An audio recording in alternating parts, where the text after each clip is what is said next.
Salud amigos, donde quiera que se encuentren de ese lado del receptor, en cualquier lugar de nuestra querida, contaminada y única nave espacial. La misma que desde la última vez que nos vimos por estos medios ha dado un par de vueltas sobre su eje imaginario y por supuesto sigue generando acontecimientos en pleno desarrollo. Acontecimientos que han tenido como epicentro la República Bolivariana de Venezuela y por supuesto las ondas sísmicas de lo que se generó aquí en el gran encuentro internacional de la patria grande latinoamericana y caribeña, sin Estados Unidos, sin Canadá y con la, por ahora, ausencia justificada e involuntaria de Puerto Rico, el socio asociado en sociedad, ha marcado una pauta histórica, duélale a quien le duela. De lo tratado aquí y de lo que aún no se ha tratado, podemos extrapolar varios temas. Sobre eso hemos querido invitar a alguien conocido de este programa, muy apreciado por ustedes y no menos por nosotros. Me refiero a nuestro invitado de hoy, el doctor Alí Rodríguez Araque, quien nos visita en su carácter de ministro del Poder Popular para la Energía Eléctrica y próximo secretario general de la UNASUR en el mes de mayo del año 2012. De manera que estamos hablando de lo que hace un corte transversal a varios de los temas que tuvieron lugar en la agenda de la CELAC, que ha hecho historia y que compensa en algo y resultará en mucho sobre el frustrado encuentro anfictiónico de Panamá, que alguna vez, en muy buena hora, inspiró el libertador Simón Bolívar, el mismo espíritu de todos los que nos dieron patria, ¿no?, en las diferentes latitudes de la patria grande. Bienvenido una vez más. ¿Qué podemos aportar de este tema y de todos aquellos que usted notablemente profundiza y maneja en su agenda y que no siempre está dispuesto, porque hay un momento táctico y una hora estratégica, ¿no?, en los que se deciden estas cosas, pero hoy parece que hemos tenido la conjunción adecuada. La palabra es suya. Creo que, como un comentario introductorio, podríamos decir que el mundo vive hoy un evidente contraste, una severa crisis cada vez más recurrente y con cada recurrencia cada vez más intensa, más virulenta en toda el área del Atlántico Norte.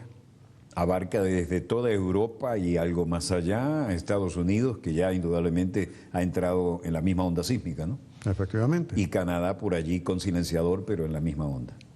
Sí, producto de la mundialización del capital, y muy particularmente del capital financiero, cualquier síntoma que ocurra en algún lugar se transmite inmediatamente a todo el sistema capitalista mundial.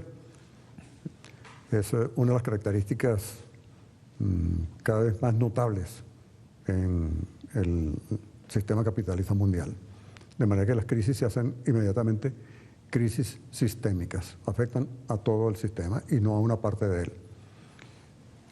Décadas atrás podía estar afectado un sector de la economía como la industria o un sector de la industria, pero otros sectores podían recuperarse, o el sector financiero estaba bien y podía acudir. Ahora la situación es cada vez más crítica. De manera que valdría la pena detenernos muy brevemente en lo que, a mi entender, son las principales causas que han determinado y continúan determinando esta y las crisis que puedan ocurrir en el próximo futuro.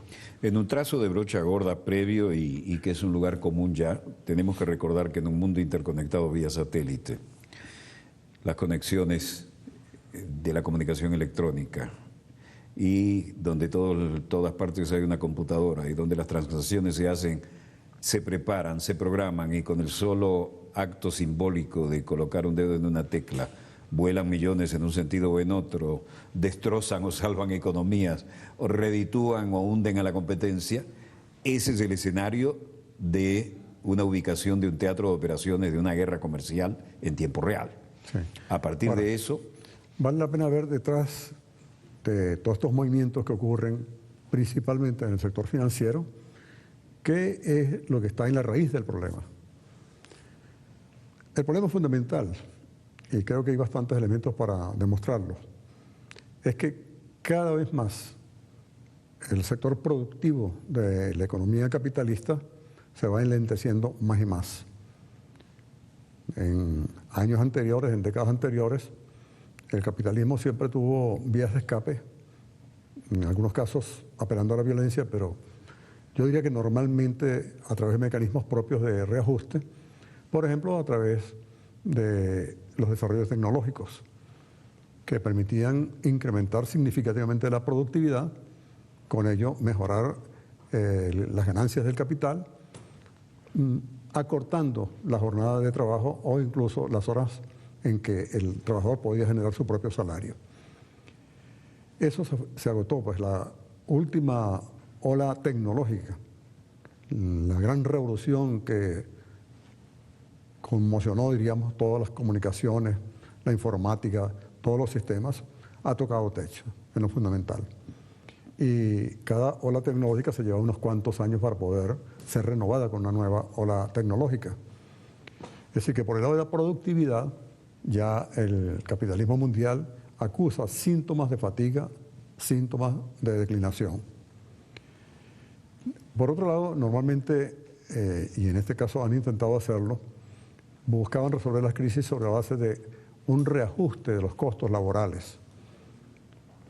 Obviamente, cuando se reducía el número de trabajadores para poder generar la misma cantidad de mercancías o mucho más mercancías, pues muchos trabajadores salían a la calle. En el momento presente, ese fenómeno está estimulado por otro factor que comentaré un poquito más adelante para no salirme del tema. El caso es que como consecuencia de esos desarrollos, una gran cantidad de trabajadores en el mundo han quedado desempleados. El fenómeno más sintomático es el de Estados Unidos. Estados Unidos basó su prosperidad en altísimo grado en la importación de fuerza laboral barata de todas partes del mundo, de América, de Europa, de Asia, etc. De ser un gran importador de fuerza laboral, repele ahora la fuerza laboral. Dicta leyes represivas contra los trabajadores que llegan allí y los colocan en peores condiciones. Y eso se ha traducido en una agudización de la pobreza en Estados Unidos. Ya hay 50 millones de pobres en Estados Unidos. Veía recientemente un reportaje por CNN, según el cual ya muchas familias norteamericanas se ven afectadas por no tener suficientes recursos para alimentarse, mucho menos para atender los problemas de salud, cuando además los programas de Obama fueron rechazados en el Parlamento. Igualmente, la educación de los niños y de los jóvenes se ha hecho cada vez más costosa. En fin, se ha ido restringiendo cada vez más el consumo que era estimulado a través del empleo, y eso afecta igualmente la producción, porque si no hay mercado donde se coloque la producción, hay fenómenos entonces de sobrecapacidades que no pueden ser utilizadas. Otra vía de escape que ha utilizado el capitalismo ha sido irse a la especulación financiera, que es lo más característico de esta época en el mundo moderno. Ciertamente, el énfasis es en especular y no en producir. Es decir, jugar con masas de dinero, aunque aplasten al elemento social y generen consecuencias sociales, pero enfatizan la especulación por encima de la producción, descarada y abiertamente es así. Porque es una vía de escape, o trata de convertirla en una vía de escape. Es lo que vemos nosotros, la especulación en las bolsas de valores, en los mercados de futuro, que afectan mucho a las materias primas que ahora quieren cambiar por commodities, es decir, como una mercancía cualquiera. La jerga típica de los commodities, ¿no? Sí. Expliquémosle a la opinión pública qué son commodities. Bueno, porque eso ya se ha vuelto la jerga de las transnacionales de la comunicación. Sí, el commodity entonces es una mercancía que se puede intercambiar por cualquier otra mercancía. Pero ¿cuál es el truco en esto? Sobre eso volveremos un poco más adelante.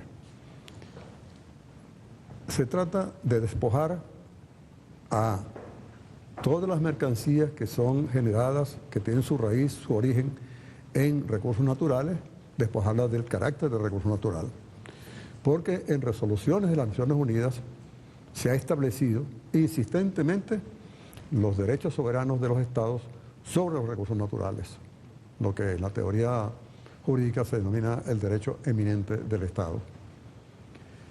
Y eso tiene que ver con otro aspecto que en el caso venezolano fue producto o objeto de intensas discusiones muy confinadas en los ámbitos del viejo Congreso, del fenecido Congreso Nacional, con la famosa apertura petrolera. Al convertir el petróleo en un commodity,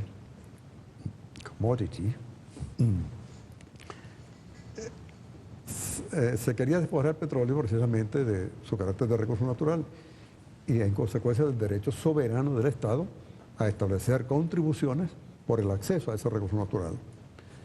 El ejemplo más sencillo para explicar esto es, si alguien es dueño de unas hectáreas de tierra y alguien, otra persona quiere explotar ese terreno para producir, supongamos, maíz, el dueño de la tierra le dice, ¿cómo no? Estamos de acuerdo, pero ¿cuánto me vas a pagar por cada hectárea? Se ponen de acuerdo en la contribución, en el canon de arrendamiento, y se establece la relación entre el propietario de la tierra y el que va a explotar esa tierra, el que va a explotar ese recurso natural tierra. Y la relación ocurre exactamente igual en el caso de la minería o del petróleo.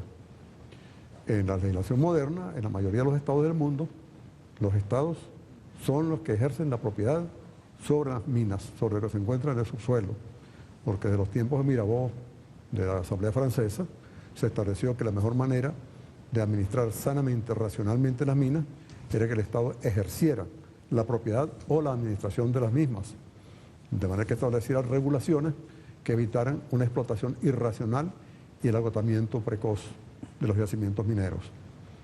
Y eso ha prevalecido en el mundo, con excepción de Estados Unidos, como un principio universal.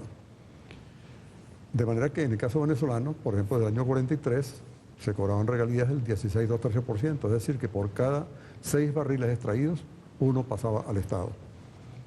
Eso fue eliminado durante la apertura petrolera. De manera que, si las compañías no pagaban regalías, capitalizaban todo eso que antes era patrimonio del Estado, pasaba a ser patrimonio del Estado según lo que establecía la vieja ley del año 43. Lo que ya era leonino en el 43, con los términos de cualquier país soberano, la famosa apertura petrolera que nos la vendieron en una campaña gigantesca, motivacional, fue una entrega descarada de la soberanía. Grosera. Es tan evidente que del 1% en que finalmente dejaron las regalías, el presidente Chávez colocó las regalías en un 33%, y eso ha multiplicado el ingreso petrolero, lo cual permite que el Estado pueda hacer lo que está haciendo, dedicar más de 360.000 millones de dólares a salud, alimentación, educación, ahora la construcción de viviendas, en fin, todas las mejores sociales que se están viviendo actualmente en el país. Pero volvamos al tema original. La situación que se plantea ahora es que todos los recursos naturales se convierten en commodities, como veníamos explicando. El trigo, el maíz, la carne, el café, todos son commodities. Lo esencial para la vida ha pasado en manos de tecnócratas al rubro commodities. Exactamente. Y commodities. En el fondo, que no tiene nada de cómodo por lo demás, por sus precios. En el fondo de todo esto está precisamente despojar la naturaleza de recursos naturales y en consecuencia los derechos soberanos de los estados sobre los recursos naturales y la soberanía. Porque el recurso natural tiene otra característica, que es que está alojado en la tierra. Para acceder al recurso natural, sea una mina, sea un río, para instalar, por ejemplo, una central hidroeléctrica o una termoeléctrica, para acceder a un bosque, para explotarlo, todos recursos naturales, hay que ocupar territorio. Y si se ejerce la soberanía del Estado, quien quiera acceder y obtener beneficios de ese recurso natural, tiene que cumplir con los requisitos que establece la legislación y tiene que establecer una relación con el Estado correspondiente. Todo ese rejuego está planteado, por ejemplo, en la discusión sobre el acceso a la biodiversidad de la Amazonia. Hay los teóricos capitalistas que dicen que por ser un bien de la naturaleza, un bien de la humanidad, debe haber libre acceso para explotar la gran Sí. biodiversidad que hay allí. Está la más grande biodiversidad del mundo. Pero cuando se trata del conocimiento, que debería ser un bien de la humanidad, entonces están las patentes y tú no puedes utilizar conocimientos científicos o tecnológicos libremente como debería ser. Incluyendo la paradoja de los conocimientos naturales robados a los indígenas que viven en esa zona amazónica, luego llevados a las zonas industriales, transformados en patente como medicamento y retribuidos, no, reenviados a su punto de origen con una patente. Ahora, frente a toda esta situación que vive el capitalismo mundial y la posible afectación que esas crisis recurrentes pueden tener en nuestro territorio, en el sur, y particularmente en el caso de América Latina, y muy particularmente de Sudamérica. Aclaremos un concepto, con su perdón por la interrupción. Sí. Ahora cuando hablamos de sur, hablamos de la patria grande latinoamericana y caribeña, ¿no? Efectivamente. Dejamos afuera Estados Unidos y Canadá. Ese es nuestro sur. Efectivamente. Y nuestro norte. El norte es el norte y el sur es el sur, del Río Grande hacia abajo. Nos encontramos con una situación cada vez más, muchos de esos recursos naturales, algunos de carácter estratégico, escasean más y más en el norte, en tanto que abundan prolíficamente en el sur. Y insisto, cuando hablo del sur, y en el caso nuestro, del Río Grande hacia abajo. Y muy particularmente en Sudamérica, pero vamos a hablar de toda la patria grande, como usted lo señala. Por ejemplo, aquí tenemos unas láminas que ilustran bien el asunto, ¿no? Lo que tenemos aquí ilustrado de verde son recursos estratégicos existentes en el mundo. Lo verde es lo que existe en América Latina. Ahí lo tenemos perfectamente en cuadro. Y muy particularmente en el sur. Bien claro. Todo lo verde son los recursos existentes en América Latina, nuestra patria grande. Lo que está en rojo es en China y lo que está azul en Estados Unidos. Veo muy mal parado Estados Unidos. Ese es un listado de minerales estratégicos, es decir, sin los cuales las grandes economías no pueden funcionar. Cuando vamos a... Esas son reservas. Cuando vamos a la producción, igualmente los colores verdes son producción de América Latina, rojo China y azul Estados Unidos, como ustedes ven acá, y todos son materiales estratégicos. Creo que es bastante ilustrativa la gráfica. Un material estratégico es un material por el cual una potencia está dispuesta a ir a la guerra, además, ¿no? Efectivamente. Es vital. Caso del petróleo, ¿no? Si me permite, voy a decir rápidamente algunos de los que figuraban en verdes en la primera lámina. Niobio, litio, renio, cobre, plata, selenio, estaño, níquel, zinc, molibdeno, cadmio, chumbo, tendrán que decirnos los hermanos brasileños qué es, antimonio, oro, espatoflúor, minerales de hierro, bismuto, bauxita, cobalto, titanio, grafito natural, magnesio compuesto, potasa, boro, tungsteno y las llamadas tierras raras, que es un eufemismo por cosas de altísimo valor estratégico. Hasta ahí da mi portugués. Fallé en chumbo, pero tengo una idea, pero no me atrevo. El problema es que esta lámina se la quedó prestada a una escritora brasileña, investigadora excelente, Mónica Bruckmann. A Mónica Bruckmann, tenemos que hacerle honor y darle crédito a Mónica Bruckmann, gran investigadora de elementos de la estrategia moderna. De la geopolítica, de los recursos naturales. Bueno, aquí tenemos una gráfica aún más elocuente. Todo lo que está en azul son recursos estratégicos que son vitales para Estados Unidos y el grado de dependencia que tiene Estados Unidos de esos recursos naturales extraídos desde el sur del continente. ¿Cómo se explica esa gráfica? Todo lo que está en azul es estratégico. Es estratégico y que está en América Latina. Todo está en América Latina. Sí, y de lo cual depende Estados Unidos. Aquí tenemos... Es decir, todo eso es vital para Estados Unidos y está fuera de sus fronteras. Sí, por ejemplo, arsénico, asbesto, bauxita y alúmina, cesio, flúor, grafito, bueno, toda una larga lista de materiales estratégicos. Ahora, aquí vale la pena que pasemos a unas citas que tiene también Mónica Bruckmann en un ensayo que le recomiendo a todos, está en internet, que se llama Recursos Naturales y la Geopolítica de la Integración Sudamericana. Recursos naturales y la geopolítica de la integración latinoamericana. Mónica Bruckmann. Está en internet. Ella, a su vez, toma datos de fuentes norteamericanas, de manera que son de indubitable fidelidad, que dicen lo siguiente. Una es de un artículo llamado Facing Tomorrow Challenges, haciendo frente a los desafíos del mañana. De mañana, de la US Geological Survey Science, es decir, de la investigación científica geológica norteamericana. Una institución altamente establecida y que es referencial como dogmática para ellos. Mundialmente. Sí.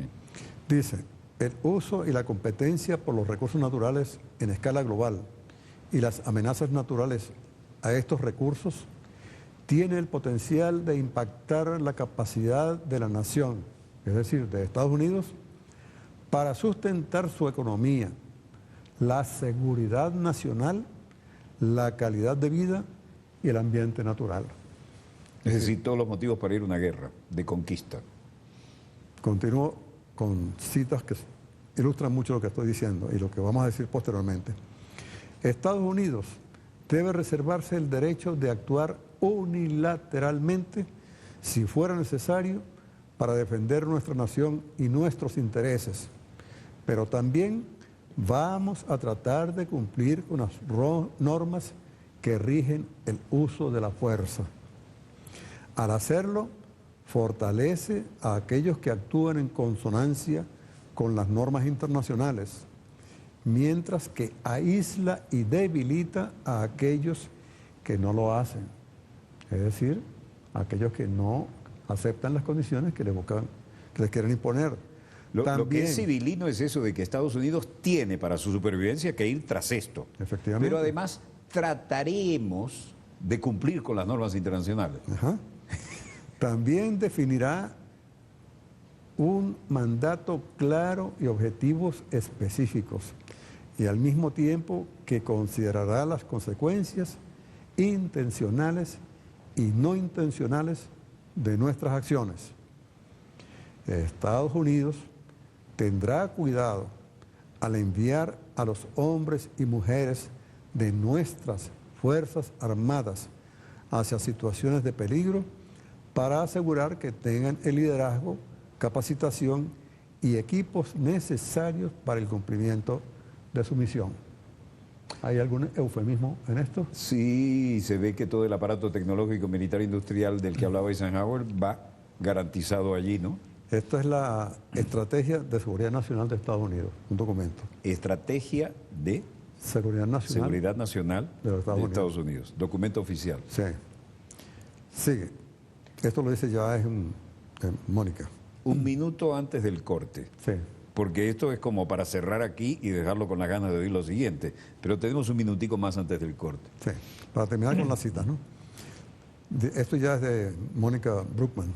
Dice, la disputa global por los recursos naturales y su gestión económica y científica abre un amplio campo de intereses en el conflicto en la región, evidenciando por lo menos dos proyectos en choque. La afirmación de la soberanía como base para el desarrollo nacional e integración regional y la reorganización de los intereses hegemónicos de Estados Unidos en el continente, que encuentra en los tratados bilaterales de libre comercio uno de sus principales instrumentos para debilitar los primeros. Es decir, nuestras necesidades como potencia versus tu soberanía. Exactamente. Bueno, creo que es el momento de hacer un breve corte y volvemos con esto que evidentemente es una estrategia ya establecida, aceptada, oficializada. Y si esto no es un acontecimiento en pleno desarrollo, díganme qué es. Ya volvemos.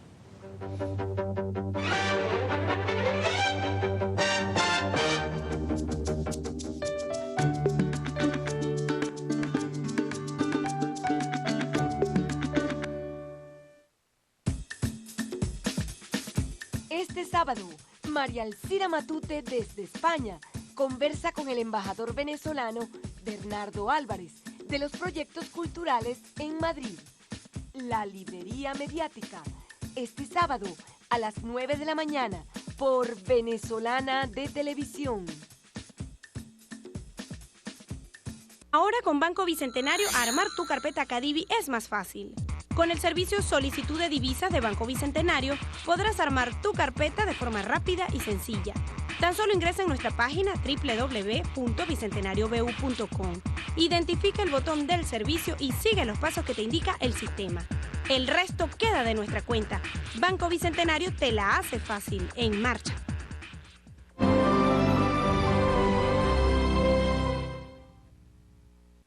Ante las intensas lluvias, estamos alerta para ayudarte. Desaloja los lugares de riesgo. Reporta cualquier situación de peligro. 0800 lluvias, 0800 558 8427, 0800 capital, 0800 227 4825, 0800 PC León 1, 0800 725 3661. Estamos alerta para ayudarte. Banco Bicentenario trae tu banca móvil, la manera más rápida, cómoda y segura con la que puedes realizar tus consultas, pagos de tarjeta de crédito, transferencias a terceros y a otros bancos. ¿Qué necesitas para acceder a tu banca móvil? Estar afiliado a banca en línea ingresando a www.bicentenariobu.com. Teléfono móvil con tecnología WAP o teléfono inteligente. Tu banca móvil, la ventaja de tener el banco más grande en tus manos. Banco Bicentenario, en marcha.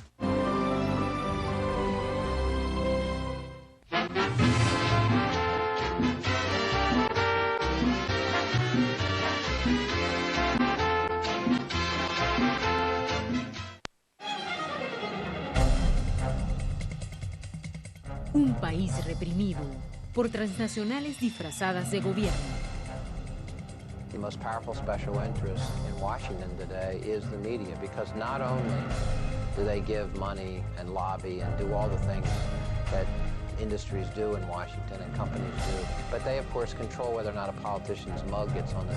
Orwell se retuerce en su tumba por Venezolana de Televisión.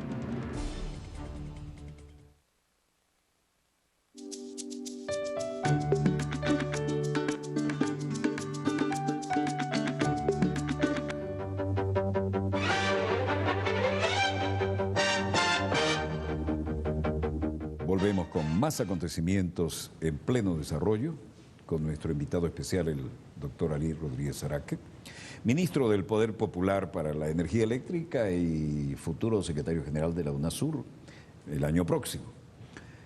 Esto que acabamos de oír es de un realismo rayano en la desfachatez, porque es el uso de la hegemonía y de la condición de potencia mundial, porque los planes son oficiales además, ¿no? Y son de público conocimiento.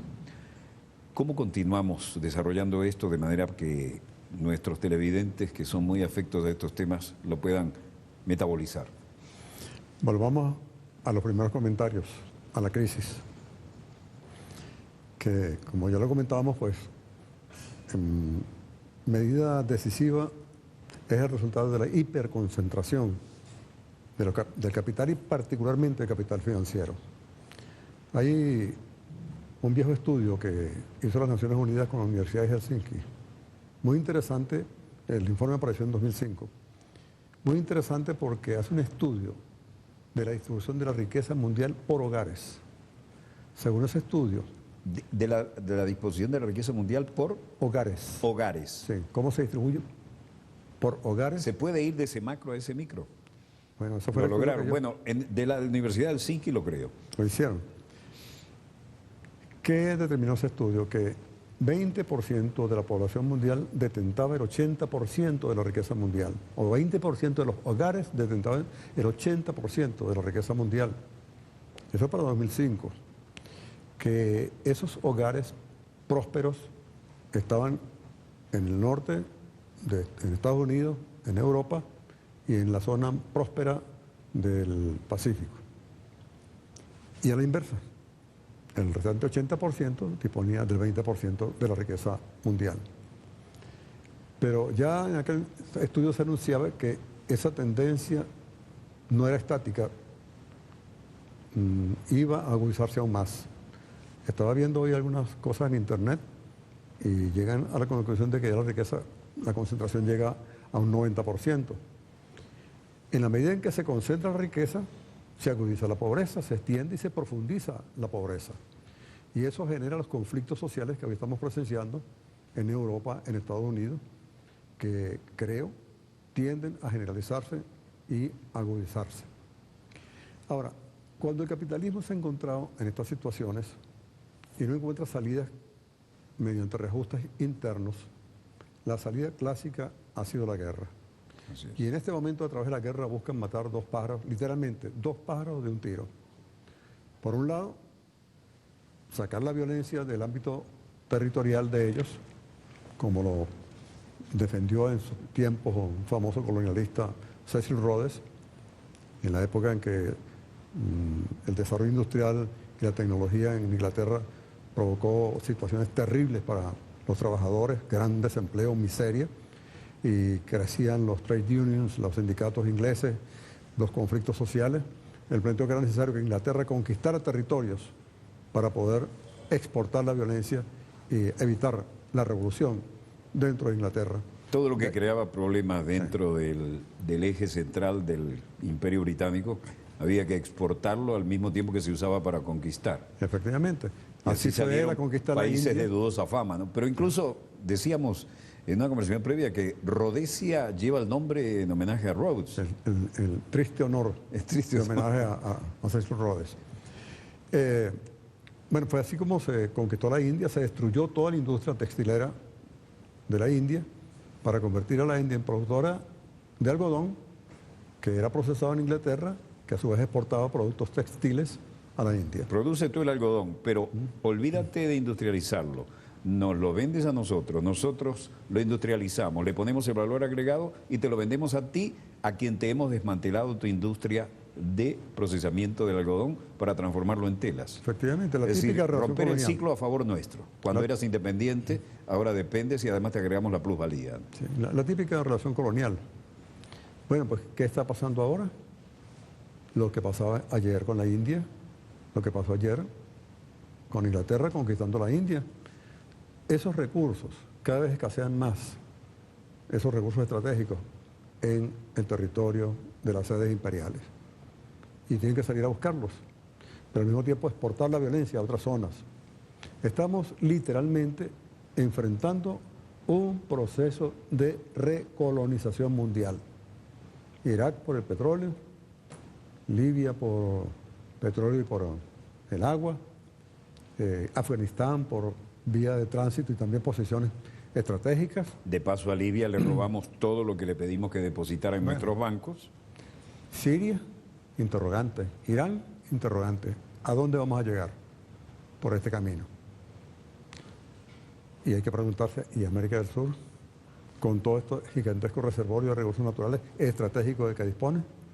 Y lo que ya parece un lugar común, el descaro de que en los ciertos textos de primaria, la zona amazónica está en país rodeado de gente primitiva que no sabe que eso de propiedad de toda la humanidad, ¿no? Sí. Y que además no saben cuidar bien su común riqueza. De la humanidad. Bien común. Bueno, entonces hay que preguntarse, ahora que estamos en un tiempo favorable, con vientos favorables para la Unión de Sudamérica, bueno, ¿cuál debe ser la base de sustentación y en torno a qué se constituye y se fortalece una unión como, por ejemplo, UNASUR o como el CELAC, de muy exitosa instalación recientemente? Bueno, algunos estarán pidiendo perdón por haber aparecido en la foto, pero aparecieron. Otros llegaron tarde, pero llegaron. Sí, pero mira, Puerto Rico no ha podido porque sigue siendo colonia, pero es una realidad más que contundente. Es decir, esto no tiene precedentes, ¿no? La pregunta que tenemos que hacernos entonces es, ¿dónde está la fortaleza nuestra?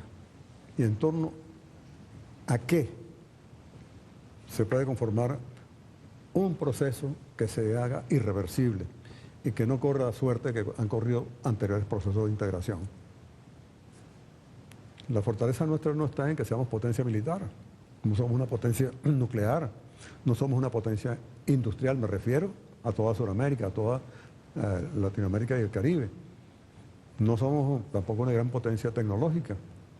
¿Dónde radica nuestra fuerza? ¿Dónde está el poder gravitatorio de esta región, de esta gran nación en el mundo?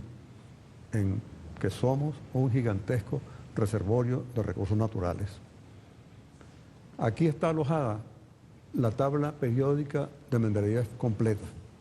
Y el día que se descubren nuevos elementos de lo que faltan por despejar, con toda certeza estarán aquí en esta región. Descomunalmente rica en recursos naturales. Energía de sobra en cualquiera de sus fuentes primarias. Agua, toda la que querramos. Aquí está además el 27% del agua dulce del mundo. Vegetación. Está el más grande pulmón vegetal del mundo, la Amazonia. Todos los minerales. Petróleo, gas, carbón, sol, viento. Una posición estratégica geopolítica privilegiada. Algo que les encanta, uranio, tierras raras. Insisto, toda la tabla periódica de Mendeleev, incluyendo las tierras raras. Y además tenemos cada vez más científicos capaces de desarrollar todo eso, sin que depender de antes ellos. estaban migrando al norte y ahora seguramente comenzarán a retornar para acá. Vuelven las carabelas, con motor fuera de borda ahora, pero vuelven. En la medida en que van mejorando las condiciones en esta región. Ya advertía que todos los recursos naturales están alojados en la tierra y en consecuencia plantean un problema territorial que es la base de sustentación de la nación y de la soberanía, del concepto de nación y del concepto de soberanía. Eso es fundamental. ¿Podemos elaborar un poquito sobre esto? Entonces, porque estamos, nos guste o no, en medio de un planteo estratégico descarado. Necesitamos eso, lo tienen ellos y vamos a buscarlo. Efectivamente, y entonces, ¿qué hacemos frente a algo que es sumamente explícito? No tiene absolutamente ningún asomo de ambigüedad en los planteamientos que acabamos de ver, que son oficiales además, documentos oficiales de instituciones muy respetadas de los Estados Unidos de Norteamérica. Entonces, una estrategia, insisto, que pueda hacer irreversible este proceso de unidad latinoamericana y caribeña, es una estrategia común en torno a sus recursos naturales. Y el ejemplo histórico más convincente que podemos traer para ilustrar lo que estoy diciendo es el ejemplo de la OPEP. ¿Qué es la OPEP? Es una organización intergubernamental, interestatal, que se acuerda para la mejor defensa de sus derechos soberanos de propiedad sobre un recurso natural, petróleo. Fue la primera vez que el entonces llamado Tercer Mundo logró derrotar a las grandes transnacionales uniéndose en defensa de su materia prima. Un recurso natural. Y aunque a muchos no les gusta recordarlo, los creadores de la OPEP fuimos nosotros los venezolanos. Sí, cómo no, junto con Arabia Saudita y junto con Irak. Y a eso quería ir. Díganme una organización que esté integrada por sistemas políticos, ideológicos, económicos más diversos que la OPEP. Arabia Saudita, Venezuela. Irán, Ecuador. Emiratos Árabes, Nigeria. Una diversidad más cultural muy grande.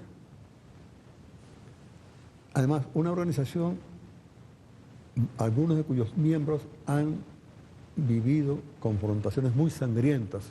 8 años de guerra entre Irán e Irak, 800.000 muertos. Me tocó cubrir ese frente de guerra y puedo avalar lo que usted dice. La invasión de Irak a Kuwait, que en su retirada incendia todos los yacimientos petroleros. Bueno, yo viví la experiencia en la OPEP. Allí llegaban los ministros a la conferencia ministerial, no se hablaban, no se saludaban, ni siquiera se miraban. Las miradas, si las tenían, era de profundo desprecio o de odio, pero al final firmaban los documentos porque ahí le iba la vida a todos. Le iba la vida en los derechos soberanos sobre un recurso natural, petróleo. Y han demostrado tal solidez que en el año 74 Henry Kissinger, tal como lo confiesa en sus memorias, convoca a los principales países industrializados para, según lo que dice, literalmente romper la OPEP. Fracasó. Luego, cuando el derrumbe de la Unión Soviética, Y era el mejor momento de Kissinger efectivamente, y un momento más sólido del establishment. logró cierto éxito. Incluso Reagan llegó a decir que había logrado poner de rodillas a la OPEP. Era la meta de él. Sí. Vamos a poner de rodillas a la Porque OPEP. lograron abatir los precios. Claro, hubo errores de adolescencia de la OPEP cuando incrementó desmesuradamente los precios y entraron otros energéticos en el mercado. Pero no es ese el tema por el momento, simplemente lo pongo como ejemplo. Sí. Pero la OPEP ha soportado todas esas embestidas de las fuerzas más poderosas del mundo. Y ahí está. Sobre la base de un recurso natural. Pero aquí estamos hablando de Todos. Todo lo todos que hay, los recursos estratégicos todo lo que hay en el planeta. de que hay que disponer, ¿no?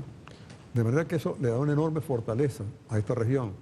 Y eso implica un gran trabajo ahora de definir políticas comunes, hacer estudios comparados de cómo son los regímenes que se manejan en cada uno de los países.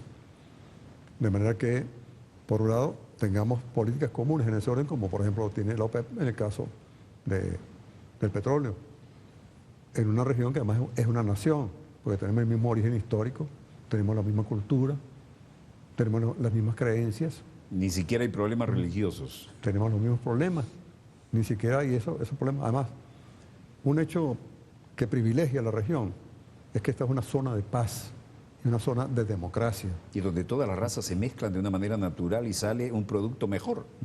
Es decir, por eso, algo de las cosas más hermosas que tiene el Tratado de UNASUR es que habla de conformar no solamente identidad, sino ciudadanía de UNASUR. Es decir, que todos los ciudadanos puedan circular libremente por lo que es su nación, fragmentada por circunstancias históricas bien conocidas, por intereses además bien conocidos, pero que obedecieron no precisamente a los intereses de los pueblos y a los sueños de los pueblos, ni a lo que fue el proyecto original que condujo a la independencia de toda esta región, sino a intereses de sectores muy poderosos dentro y fuera de las fronteras nacionales. De manera que, Y unos cuantos caballos de Troya que se llaman patriotas, ¿no? efectivamente, entonces, pero los tiempos han cambiado. Si algo, como suele ocurrir, trajo de positivo la oleada neoliberal en esta región, es que agudizó el conflicto social Sí, señor. y despertó la Sí, conciencia, fue un revulsivo. efectivamente, y despertó la conciencia de nuestros pueblos. Y al despertar En la lugar de un conciencia, calmante fue un purgante. algo así, al despertar la conciencia de los pueblos, provocó el surgimiento de un nuevo liderazgo. Hugo Chávez en Venezuela, Lula en Brasil, Kirchner en Argentina, Evo Morales en Bolivia, Bien. Rafael Correa en Ecuador, etcétera, etcétera. Y eso, Ollanta ahora en Perú. Y un cambio exponencial en los conceptos de los discursos. Pero además, lo bonito de esto también es que es la unidad dentro de la diversidad. Porque así como la OPEP, estoy poniendo el ejemplo muy, muy claro, logra la unidad dentro de una gran diversidad, mucho más visible, más intensa que la que podemos ver en Sudamérica. Por supuesto que aquí las condiciones son inmensamente más favorables. Y fue de verdad muy alentador la atmósfera del espíritu que reinó en la reunión de fundación de la CELAC, que es como ya la Usted lo culminación. vivió por dentro. Cuéntenos los insights que tuvo, porque Primero, una gran coincidencia con matices, por supuesto, naturales, Sí. pero una gran coincidencia, así como cada vez mayor convicción profunda en todos de la necesidad de la unidad. Porque bueno, de una u otra manera todos perciben el peligro que viene de arriba. Esa crisis ya comienza a afectarnos. Es decir, aquí tenemos, por ejemplo, lo que hemos venido exportando, que es otro tema que tenemos que abordar, ¿no? Voy a tomar la paginita aquí paralela con más... adelante, adelante. ¿Cómo son las exportaciones de América del Sur? Que es otro tema importante a abordar. Entre 2000 y 2009, las exportaciones totales de América del Sur al mundo se incrementaron en un 148%. Crecimiento de vastas proporciones. pasando de 161.000 millones de dólares en el año 2000 a poco menos de 400.000 millones en 2009, aunque llegaron a alcanzar en 2008 la cifra de 525.000 millones de dólares. Para el 2010 crecieron aún más, por ahí tengo la cifra. El grueso de las mismas, de las exportaciones, estuvo fuertemente dominado por exportaciones de productos primarios. Gravísimo, seguimos en la misma. Excluidos los combustibles, aunque también el comercio de manufacturas se incrementó notablemente. En efecto, estas crecieron un 98% entre 2000 y 2009, pero en un 168% hasta 2008. Del mismo modo, las exportaciones de combustibles alcanzaron un pico inédito entre 2000 y 2008, 234%. Pero hay que decir que la exportación de manufacturas fue en manufacturas de baja tecnología. Entonces, Es decir, no hay mucho valor agregado ahí. aquí entramos en otro capítulo importantísimo. Vamos a hablar primero de UNASUR. Nosotros somos una nación con una superficie de casi 18 millones de kilómetros cuadrados y casi 400 millones de habitantes. Bastante más que el territorio norteamericano, con casi la misma población, pero además repleta de esa gigantesca riqueza que acabamos de describir anteriormente. Como casi la misma población. Estados Unidos 300 millones versus 400. Nosotros tenemos 600 No, prácticamente. América del Sur me refiero. Ah, América del Sur, Menos de limitándonos a 400 América del tenemos. Sur. Sí. 394 exactamente. Bueno, entonces, este es un territorio básicamente despoblado. El promedio de población aceptable es de 50 habitantes por kilómetro cuadrado. Aquí tenemos miles y miles de kilómetros completamente despoblados. Territorios todavía inexplotados. Riquezas aún inexplotadas. De lo que se trata ahora, y así está orientado tanto el esfuerzo de UNASUR como de CELAC, para desarrollar actividades productivas conjuntas. La creación, en el caso de UNASUR, del Banco del Sur, se está trabajando en la idea de crear un fondo de reservas del sur también para garantizar la estabilidad de las monedas de toda la región. Igualmente, tratados de comercio. Se está trabajando igualmente en todo un plan para el desarrollo de la infraestructura de comunicaciones, porque además son territorios muy aislados unos de otros. Para ir de aquí, por ejemplo, a Paraguay, uno tiene que hacer un largo viaje hasta de 11 horas. En la medida en que hay que imaginarse por un momento esta nación cruzada de autopistas, de ferrocarriles, de puertos, aeropuertos, de líneas que intercomuniquen todas las regiones entre sí, porque esto representa un gigantesco mercado potencial. Es grande ya. Por ejemplo, uno puede medir cómo está en materia de exportaciones y de importaciones. Para el año 2010, las exportaciones totales fueron de 518.000 millones de dólares y las importaciones 449.000 millones. Pero estos 518.000 millones se pueden multiplicar 3 y hasta 4 veces sobre la base de que desarrollemos la industria, que no es otra cosa que la transformación de esos recursos naturales de que disponemos, uniendo los esfuerzos de todos nuestros países, creando estos fondos como el Banco del Sur para el financiamiento de proyectos conjuntos, además de otras instituciones ya existentes como la Corporación Andina de Fomento y otras instituciones.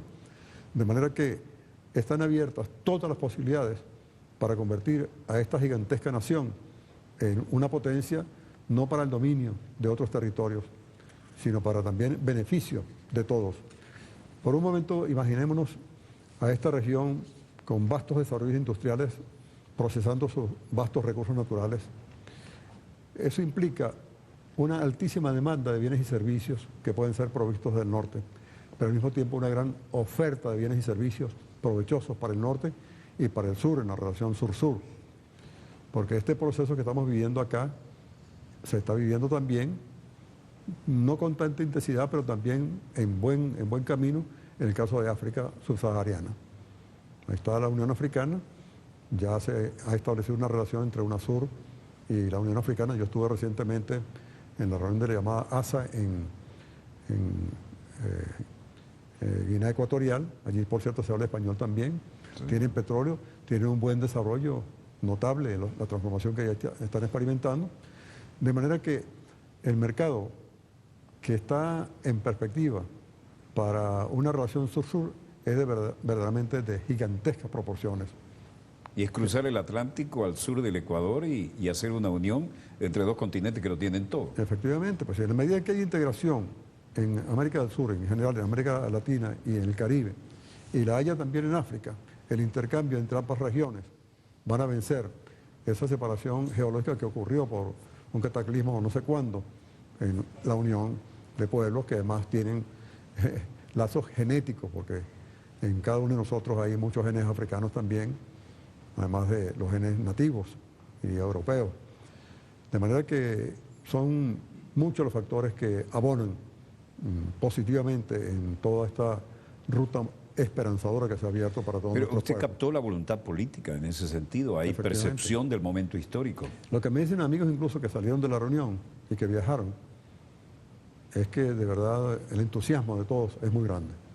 Y eso es una condición muy grande. Por un lado la voluntad política, pero también el estímulo, la fe, la confianza que despierta lo que se está haciendo. Y yo vuelvo nuevamente al tema de la OPEP. Si allí fuimos capaces de unirnos en medio de una diversidad tan grande como la que caracteriza la OPEP. No, y además contra las 7 hermanas que eran el bloque más intocable e impenetrable, las 7 grandes compañías petroleras mundiales, y la OPEP resistió todo eso, en medio de diferencias de todo tipo. Eso se va a transformar en gran poderío también para toda esta región y puede contribuir decisivamente también a que despierte la racionalidad en el norte, que se puede establecer una verdadera relación entre iguales, y por haber una relación entre iguales, una relación beneficiosa, como dicen ellos mismos, una relación para win-win, para ganar-ganar, para que ambos salgan beneficiados, sobre principios elementales como es la complementación, la cooperación, la solidaridad en lugar de la competencia, porque ha sido precisamente la competencia propia de los regímenes capitalistas lo que ha conducido inexorablemente al monopolio, a la gran concentración de la riqueza y en consecuencia también a la extensión y profundización de la pobreza en el mundo. 2.000 millones de pobres todavía, que es la peor humillación que puede padecer el ser humano. Y eso se ve como factible desde su perspectiva. Se está demostrando que es factible. Yo creo que no es la expresión de un deseo, nos va la existencia en eso, porque si no volveríamos a una forma monstruosa, tecnocrática de neocolonialismo y de conquistas militares de una escala desconocida hasta ahora, ¿no? Tal vez eso nos lleva a aquel último y muy sincero discurso de un general a quien conocí de lejos, pero conocí casi así, hasta poder mirarnos a los ojos y decir hola, como el general Eisenhower en su discurso de despedida. ¿Recuerda usted alguna de esas frases que tenemos acá? ¿Cómo no? Varias de las frases de Eisenhower. Eso fue en el discurso de despedida de la presidencia, de la segunda presidencia, en 1960. Fue donde planteó por primera vez la existencia del complejo militar industrial de Estados Unidos. El primero que tuvo el coraje y la autoridad, sí, para denunciarlo. Y además predijo los enormes peligros que ese despliegue. Recuerdo que plantea que Estados Unidos nunca tuvo una gran industria militar, pero que las circunstancias le han llevado a instalar una poderosísima y creciente industria militar, lo que llamó el complejo militar industrial. ¿Qué es lo que hacen ahora con las guerras? Estimular la industria militar, que a su vez estimula otros sectores económicos vinculados a la industria militar, y con eso logran cierta reanimación de la economía. Pero ya ni remotamente podrán lograr lo que lograron durante la Segunda Guerra Mundial, primero porque Estados Unidos no fue afectado por la guerra, tuvo todos los beneficios de la guerra, aunque por supuesto tuvo algunos sacrificios. Fue quizá la única guerra justa en que ha participado Estados Unidos, porque era la guerra contra el fascismo. Ahora, el mismo Eisenhower decía que había que trabajar para dejarle una herencia positiva a sus descendientes y no un triste fantasma impotente, algo así, que prácticamente es lo que se está convirtiendo en Aquí gran hay algo, potencia. dice, esta conjunción de inmenso establishment militar con una enorme industria de armamentos en una nueva experiencia americana, refiriéndose a Estados Unidos, la total influencia económica, política e incluso espiritual. Y siento que en cada ciudad, en cada estado, en cada parlamento hay una oficina de un gobierno federal, reconocemos la imperativa necesidad de este desarrollo. Y nosotros no podemos fallar para entender esta gravísima implicación. Está advirtiendo a futuro un hombre que logró todo lo que podía lograr un general en una guerra mundial, que es el máximo escenario posible, que se estaba retirando de la vida política, que el único que se dio el lujo de recorrer toda América en olor de multitud, ahí fue donde medio me crucé con él, como alguna vez me crucé con el general de Gaulle, que era otra historia, sí. Y hace esa advertencia, es el único que dice, cuidado con ese complejo tecnológico, le agregamos ahora, militar industrial, que tiene una insaciable sed de dólares. Bueno, fue bastante profético en todos los periodos que él anunció, están ocurriendo. Y ojalá que no lleguemos al gran problema que puede ser el estallido de una guerra nuclear. Que así sea, porque ahí sí, con lo que representa esas térmicas ascendentes con materiales radioactivos repartiéndolo democráticamente por todo el planeta en la época de la Guerra Fría, y voy a tomarme 30 segundos para cerrar. Sí. Un testimonio científico.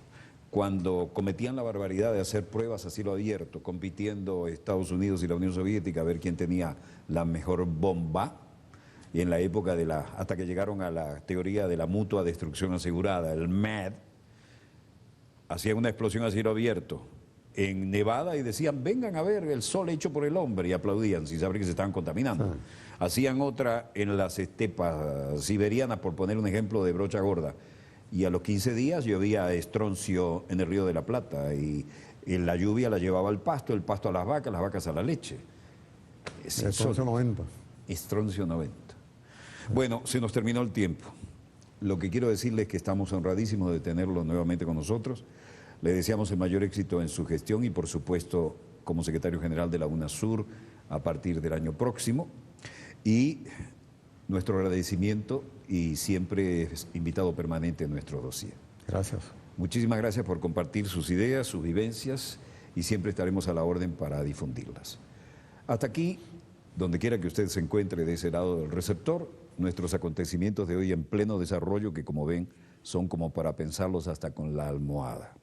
Volveremos mañana, Dios mediante, cuando nuestra querida, contaminada y única nave espacial haya dado otra vuelta sobre su eje imaginario y estemos aquí para comentarles a ustedes y analizarles los acontecimientos en pleno desarrollo.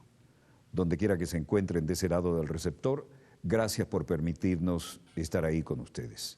A nombre del equipo Dossier, les habló Walter Martínez. Disponga usted de las cámaras, señor director.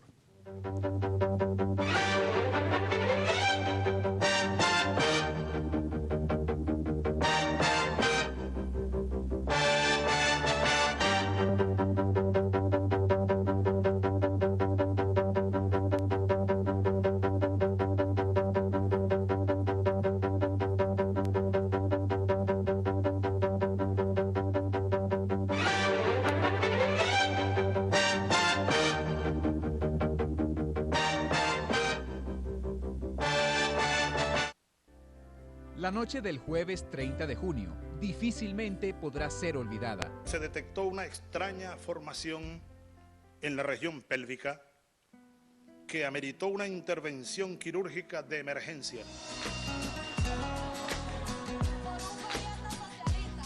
Luego del anuncio realizado por el comandante, el pueblo venezolano salió a las calles para manifestarle su máximo apoyo.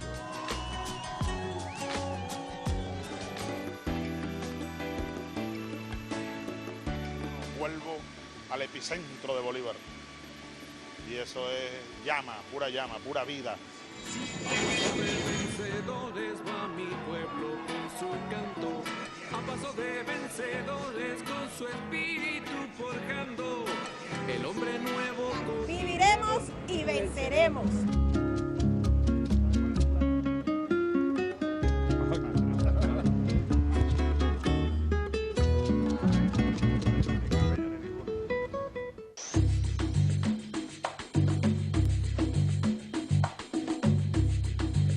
No, cuando vi un poco de juguetes, imagínate, debajo del arbolito, que era un arbolito que mi mamá hacía de ramas, ni siquiera un arbolito de esos frondosos, era una rama que le echaban como una escarcha en mi casa.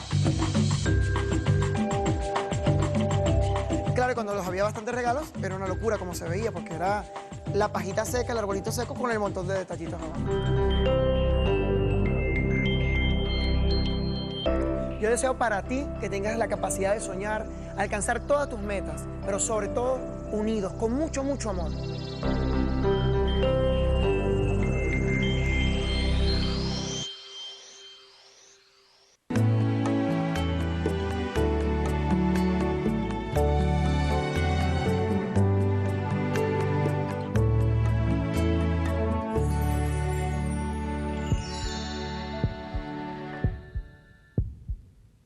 $200.000 nuevos tripulantes de aeronaves serán necesarios hacia mediados de este siglo.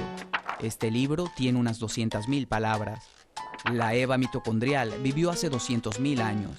200.000 cuerpos humanos componen los mosaicos de este artista. En Venezuela hay cifras que están cambiando tu vida. 200.000 bolívares fuertes es el costo promedio de cada vivienda unifamiliar entregada por la gran misión Vivienda Venezuela. La felicidad es nuestra medida del futuro.